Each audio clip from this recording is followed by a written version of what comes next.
بسم اللہ الرحمن الرحیم۔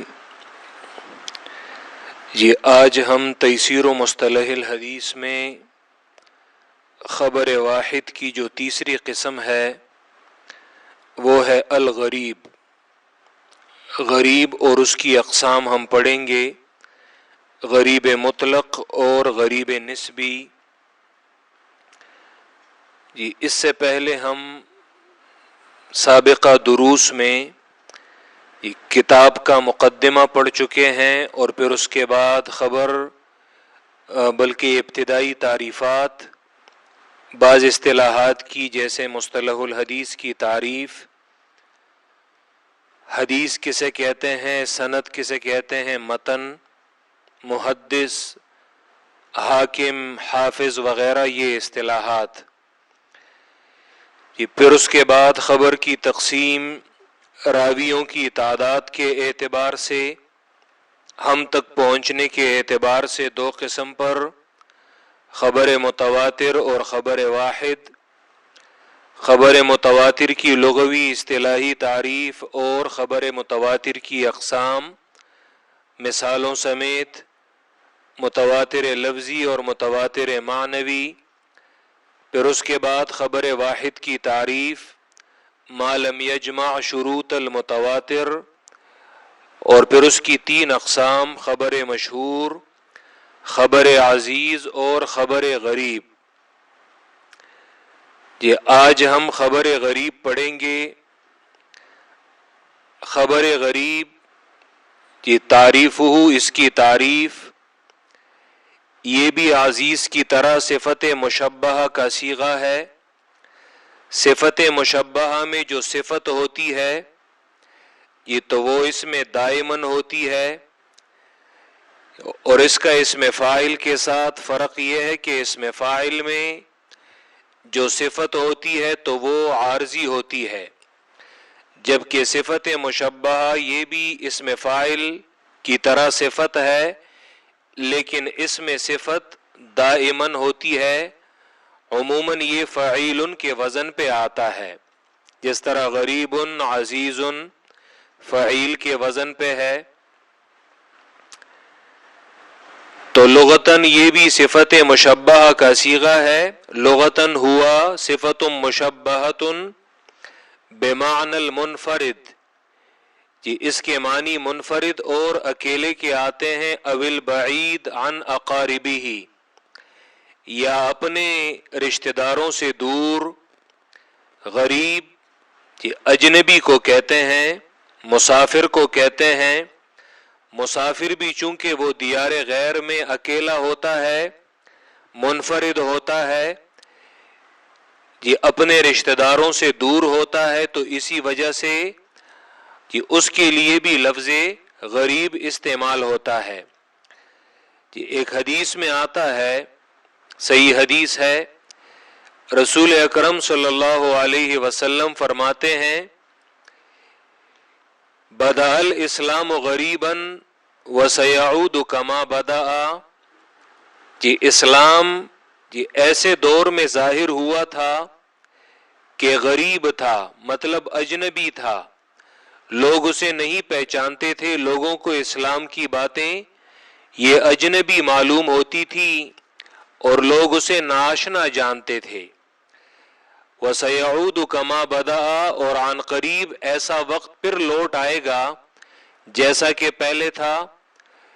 آج کے دور میں بھی اگر کسی کو جہالت اتنی عام ہو چکی ہے اور قرآن اور سنت سے لا علمی اتنی ہے کہ آج بھی اگر آپ قرآن اور حدیث کی باتیں کریں تو لوگوں نے عام طور پہ نہیں سنی ہوتی، تو اسی وجہ سے لوگوں کو وہ اجنبی اور غیر مانوس معلوم ہوتی ہیں، منفرد معلوم ہوتی ہیں، حالانکہ وہی باتیں وہ قرآن اور حدیث میں آج سے 1400 سال پہلے سے موجود ہیں۔ یا اسی طرح کن فی الدنیا کأنک غریب، دنیا میں ایسے رہو گویا کہ تم ایک مسافر کی طرح ہو۔ تو غریب بعید عن الاقارب، اپنے رشتہ داروں سے دور، اجنبی، مسافر۔ اصطلاحی تعریف غریب کی،